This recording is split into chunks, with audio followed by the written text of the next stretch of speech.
साथियों, आज लोक जनशक्ति पार्टी रामविलास की राष्ट्रीय कार्यकारिणी की बैठक आज यहां झारखंड रांची में आयोजित की गई थी, जिसमें देश भर से हमारे कार्यकारिणी के सदस्य यहां पे मौजूद थे। इस कार्यकारिणी की बैठक का मुख्य उद्देश्य राष्ट्रीय अध्यक्ष के चुनाव को लेकर था। हमें राष्ट्रीय अध्यक्ष बने हुए 5 साल हो गए थे और ये प्रक्रिया का हिस्सा है। चुनाव आयोग में ये हर 5 साल के बाद चुनाव की इस प्रक्रिया को हम लोग को दर्ज कराना होता है। पार्टी के संविधान के आधार पर राष्ट्रीय अध्यक्ष का पद 5 साल के लिए होता है।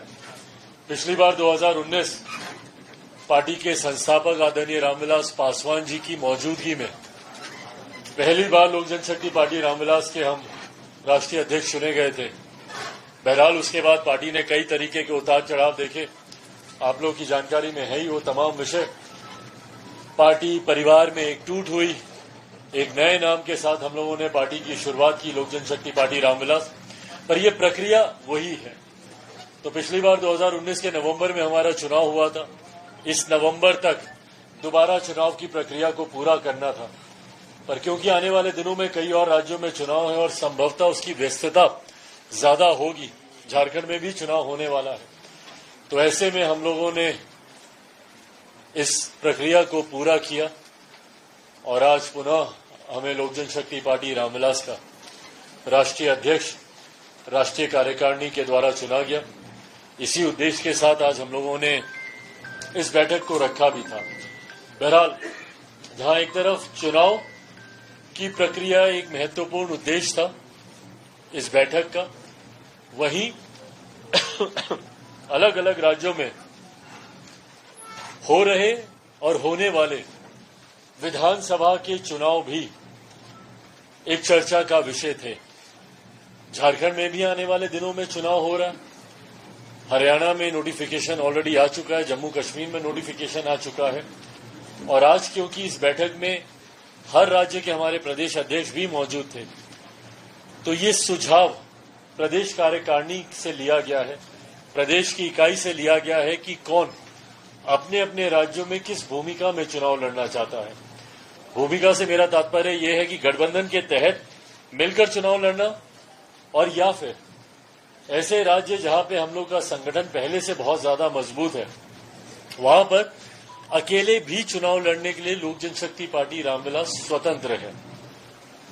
नागालैंड में हम लोगों ने अकेले चुनाव लड़ा था और वहां पर आज की तारीख में हमारे 2 विधायक, और हाल फिलहाल के दिनों में लोकल बॉडी के इलेक्शंस थे तो 2 काउंसलर भी वहां पर हमारे जीते।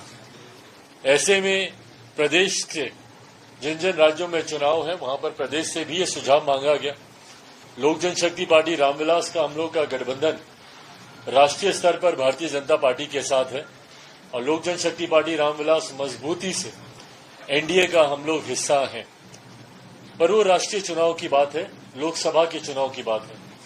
काहे बगाहे अलग अलग समय पर अलग अलग राज्यों में पार्टी ने गठबंधन किए हैं।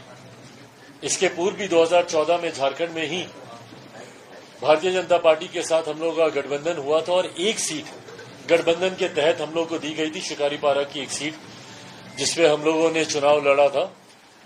बहरहाल इस बार ये स्वतंत्रता पूरी तरीके से राज्य इकाई को दी गई है कि वो गठबंधन के तहत चुनाव लड़ने के लिए इच्छुक हैं या अकेले। गठबंधन के तहत राज्य इकाई चुनाव लड़ना चाहती है।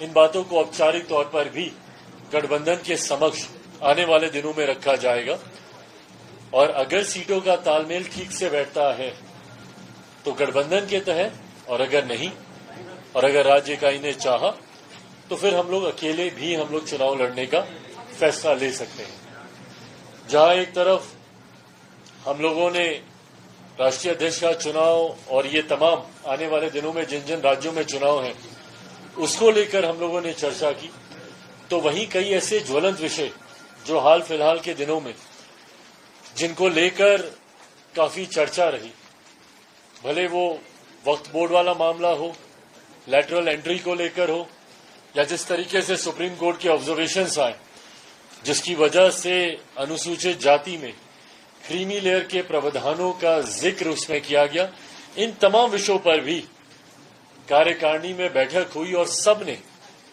सर्वसम्मति से हमारी केंद्र सरकार, जिसका मैं खुद एक हिस्सा हूं, केंद्र एनडीए की केंद्र सरकार और हमारे प्रधानमंत्री आदरणीय नरेंद्र मोदी जी के प्रति सबने एक धन्यवाद प्रस्ताव भी पारित किया।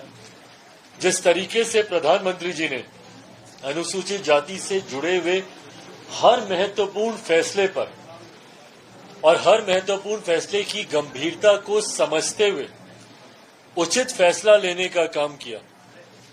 भले वो क्रीमी लेयर के प्रावधानों का जिक्र हो, उस दिन कैबिनेट मीटिंग में मैं भी मौजूद था, जिस कैबिनेट मीटिंग में प्रधानमंत्री जी ने इस बात को स्पष्ट किया कि अनुसूचित जाति में कोई क्रीमी लेयर का प्रावधान नहीं रहेगा। और यही सोच लोक जनशक्ति पार्टी रामविलास की भी थी। जिस तरीके से सुप्रीम कोर्ट के ऑब्जर्वेशंस के बाद इन प्रावधानों का बनना संभव हो सकता था, उसको प्रधानमंत्री जी ने स्पष्ट किया। अनुसूचित जाति का आधार अनटचेबिलिटी रहा है। अनुसूचित जाति का आधार कभी भी शैक्षणिक आधार या आर्थिक आधार नहीं रहा है। ये वो जातियां हैं जिनको भारत के संविधान में शेड्यूल किया गया है, जो कभी ना कभी छुआछूत का शिकार रही थी और इसीलिए इन्हें शेड्यूल कास्ट कहलाया गया। तो जब आधार अनटचेबिलिटी है, आज की भी तारीख में हम लोग को उदाहरण सुनने को मिलते हैं कि एक दलित युवक को घोड़ी पर चढ़ने से रोका गया, एक दलित परिवार को मंदिर में प्रवेश करने से रोका गया। हाल फिलहाल के दिनों में एक आईपीएस ऑफिसर ने अपनी बारात निकालने के लिए सुरक्षा की मांग की। एक आईपीएस अधिकारी मांग करता, मुख्यमंत्री रहते हुए कई ऐसे नेता हैं जो मंदिर गए और मंदिर को गंगा जल से धुलवाया गया। तो ये आधार भेदभाव का इसमें छुआछूत है। सुप्रीम कोर्ट के जो ऑब्जर्वेशंस आए उसमें कहीं पर भी अनटचेबिलिटी का जिक्र नहीं था, जो हम लोग के लिए एक चिंता का विषय था। और इस चिंता को हमारी सरकार, हमारे प्रधानमंत्री जी ने न सिर्फ समझा, बल्कि इस पे उचित फैसला लेते हुए इस बात को स्पष्ट किया कि जिस तरीके से डॉक्टर बाबा साहेब भीमराव अंबेडकर जी के वक्त आरक्षण के प्रावधानों को बनाया गया था, उसी आधार पर यह व्यवस्था आगे भी चलती रहेगी। तो जहां प्रधानमंत्री जी का धन्यवाद, उसके लिए वहीं लेटरल एंट्री को लेकर भी हम लोग की चिंता थी। डायरेक्ट नियुक्तियों के माध्यम से जिस तरीके से एससी, एसटी, ओबीसीज के आरक्षण के प्रावधानों को ध्यान में नहीं रखा गया, ये भी हम लोग के लिए चिंता का विषय था। इसका एडवर्टीजमेंट को प्रधानमंत्री जी के दिशा निर्देश अनुसार विड्रॉ किया गया, जो पुनः हमारे प्रधानमंत्री जी का कमिटमेंट, उनका समर्पण सामाजिक न्याय के प्रति दर्शाता है। प्रधानमंत्री जी ने हमेशा समाज के उस वर्ग को मुख्य धारा के साथ जोड़ने के लिए फैसले लेने का काम किया, जो अभी भी हाशिए पर है। ऐसे में प्रधानमंत्री जी का इस एडवर्टीजमेंट को विड्रॉ करना, उनके इस कमिटमेंट को, उनके इस समर्पण को समाज के अनुसूचित जाति, जनजाति, पिछड़ा वर्ग से आने वाले लोगों के प्रति दर्शाता है। और यही हम लोग की मांग भी थी। हम लोगों ने भी इसी बात का आग्रह किया था। मैं खुद सरकार का हिस्सा हूं, मेरे पास वो मंच है जहां पर मैं इन बातों को मैं रख सकता हूं सरकार के भीतर, और इन बातों को रखा गया। और पुनः प्रधानमंत्री जी का मैं अपनी और अपनी पार्टी की तरफ से मैं धन्यवाद करता हूं। इसी क्रम में वक्फ बोर्ड वाला भी एक मामला था, जिसके संशोधन को लेकर एक विधेयक भारत की संसद में पेश किया गया, और उसको भी प्रधानमंत्री जी ने अल्पसंख्यक समाज से आने वाले हर स्टेक होल्डर की भावना को सम्मान देने की दृष्टि से, हर स्टेक होल्डर को अपनी बात रखने का मौका मिले। हम लोग की भी मांग थी कि इसको कमेटी में रेफर किया जाए। ज्वाइंट पार्लियामेंट्री कमेटी का गठन किया गया और जेपीसी में इसको रेफर किया गया, जिसमें हर स्टेक होल्डर को ये मौका मिलेगा कि वो जाए और अपनी बातों को, अपनी शंकाओं को, अपने सुझावों को उस कमेटी के समक्ष वो दर्ज करा सकता है। ये तमाम ऐसे फैसले हैं जिन्होंने मेरी सरकार, एनडीए की सरकार और मेरे प्रधानमंत्री आदरणीय नरेंद्र मोदी जी के सामाजिक न्याय, जिसमें सबका साथ सबका विकास की सोच पर हमारी सरकार आगे बढ़ने का काम कर रही है। सबका साथ और सबका विश्वास, को मद्देनजर रखते हुए प्रधानमंत्री जी के द्वारा इन तमाम विषयों पर लिए गए फैसलों को आज लोक जनशक्ति पार्टी रामविलास की राष्ट्रीय कार्यकारिणी ने सर्वसहमति से प्रधानमंत्री जी के प्रति अपना आभार व्यक्त किया और उनके प्रति धन्यवाद ज्ञापन इस बैठक में पारित करने का हम लोगों ने काम किया। साथियों, आने वाले दिनों में और कई कार्यक्रम मेरे लाइंड अप हैं झारखंड राज्य को लेकर। जैसा मैंने कहा कि चुनाव लड़ने की मंशा पार्टी रखती है, पार्टी का स्टेट यूनिट भी रखता है। आने वाले दिनों में गठबंधन के तहत हो या अकेले, ये फैसला जल्द लिया जाएगा। गठबंधन के भीतर चर्चा करके केंद्रीय संसदीय बोर्ड के पास औपचारिक तौर पर यह प्रस्ताव एक बार राज्य इकाई के माध्यम से पहुंचता है, उस पर हम लोग चर्चा कर और साथ ही में पार्टी ने अपने मैनिफेस्टो को लेकर हम लोगों ने काम करना शुरू किया है। आने वाले दिनों में जब चुनाव की डेट्स नोटिफिकेशन वगैरह जब आ जाएगा तो ये तमाम बातें रखेंगे, पर ये सरना धर्म कोड हो, ये तमाम ऐसी बातें हैं जिसको लेकर पार्टी अपनी सोच रखती है। इन तमाम बातों को आने वाले दिनों में जब मैं पुनः यहां पर वापस आऊंगा, उस दौरान, उस कार्यक्रम के दौरान, आप लोगों से बातचीत के दौरान पार्टी झारखंड में झारखंड के विकास को लेकर क्या सोच रखती है वो भी आप लोगों के समक्ष रखा जाएगा, वो भी आप लोगों के साथ साझा किया जाएगा। पार्टी गठबंधन के तहत चुनाव लड़े या अकेले चुनाव लड़े, एक बात तय है कि पार्टी ये सोच रखती है और ये मानती है कि आने वाले दिनों में चुनाव परिणाम आने के बाद राज्य में एनडीए की ही सरकार बनेगी।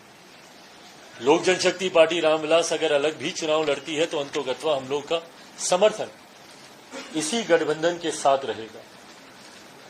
ये बात भी तय है कि जिस तरीके से मौजूदा सरकार को लेकर लोगों में एक आक्रोश बढ़ा है, मौजूदा मुख्यमंत्री हेमंत सोरेन जी को लेकर, जिस तरीके से उनकी नीतियों को लेकर, उनकी कार्यशैली को लेकर झारखंड के लोगों में एक अविश्वास का माहौल पैदा हुआ है। ऐसे में झारखंड के लोग, जितना मैंने लोगों से इंटरेक्ट किया है, मैं मानता हूं कि यहां पर बदलाव लोग चाहते हैं और वो बदलाव एनडीए के नेतृत्व में ही विकसित झारखंड को बनाने की सोच हम लोग धरातल पर लागू कर सकते हैं। आने वाले दिनों में ये उम्मीद ही नहीं, पूरा विश्वास है कि हम लोग के गठबंधन की सरकार यहां पर बनेगी और पार्टी चुनाव को लेकर समय समय पर जो जो फैसला लेती रहेगी वो भी आने वाले दिनों में आप लोग के साथ साझा किया जाएगा। ये जरूर तय है कि आने वाले दिनों में प्रदेश अध्यक्ष जी के माध्यम से कार्यक्रमों का सिलसिला तैयार हो रहा है। कई सभाएं, आज भी हम लोग का एक कार्यक्रम है, प्रेस कॉन्फ्रेंस के बाद मैं उसी में ही जाऊंगा। कई कार्यक्रम अलग अलग जिलों में तैयार किए गए हैं, जिसमें मैं, मेरी पार्टी के तमाम सांसद अलग अलग समय पर यहां पर आकर अपनी भूमिका निभाएंगे, पार्टी को मजबूत करने की दृष्टि के साथ और यहां पर राज्य में एनडीए की सरकार बनाने की सोच के साथ आने वाले दिनों में कई कार्यक्रम आयोजित किए जाएंगे और चुनाव को लेकर, इन कार्यक्रमों को लेकर समय समय पर तमाम जानकारियां आप सबके साथ साझा भी की जाएंगी। अब अगर आप लोग के कोई सवाल है। कितनी सीटों पे लोजपा लड़ेगा? भाई, जैसा मैंने कहा कि ये अभी फिलहाल विचाराधीन है। गठबंधन के तहत अगर हम लोग चुनाव लड़ते हैं, वो गठबंधन के भीतर बातचीत के बाद ही वो संख्या मैं आप लोगों के साथ साझा कर सकता हूं। पर अगर किसी कारणवश अगर गठबंधन के साथ चुनाव लड़ना नहीं संभव हुआ, तो ऐसे में कितनी सीटों पर जहां पर पार्टी के मजबूत नेता जो चुनाव लड़ सके और जहां पर पार्टी का संगठन जिन विधानसभाओं में मजबूत होगा, उन सीटों को चिन्हित कर कर वो सूची आप लोगों के साथ साझा की जाएगी। चिरागी, एक सवाल है, क्योंकि आपने इलेक्टोरल इंक्वायरी की बात की है।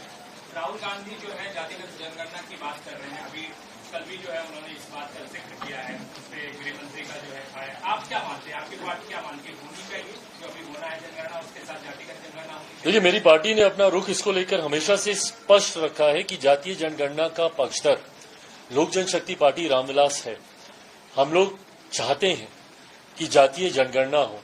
इसका कारण है, कई बार राज्य सरकार और केंद्र सरकार भी कई ऐसी योजनाएं बनाती हैं जो उस जाति को मद्देनजर रखते हुए उसको मुख्य धारा के साथ जोड़ने की सोच के साथ वो योजनाएं तैयार की जाती हैं। ऐसे में उस जाति की आबादी कितनी है ये जानकारी सरकार के पास कम से कम होनी चाहिए, ताकि उसके अनुपात में राशि आवंटित की जा सके उस योजना को लेकर या उस जाति को मुख्य धारा के साथ जोड़ने को लेकर। ये आंकड़े कम से कम सरकार के पास होने चाहिए। मैं इन आंकड़ों को सार्वजनिक करने का पक्षधर नहीं हूं। मैं मानता हूं कि ऐसे आंकड़े समाज में डिवाइड क्रिएट करेंगे। ऐसे में मैं चाहता जरूर हूं, कई बार न्यायालय के द्वारा भी आबादी को लेकर मांग की गई है, पूछा गया है कई बार सरकारों से कि फलाना जाति की क्या आबादी है। तो ऐसे में ये आंकड़े मैं मानता हूं कि कम से कम सरकारों के पास होने चाहिए।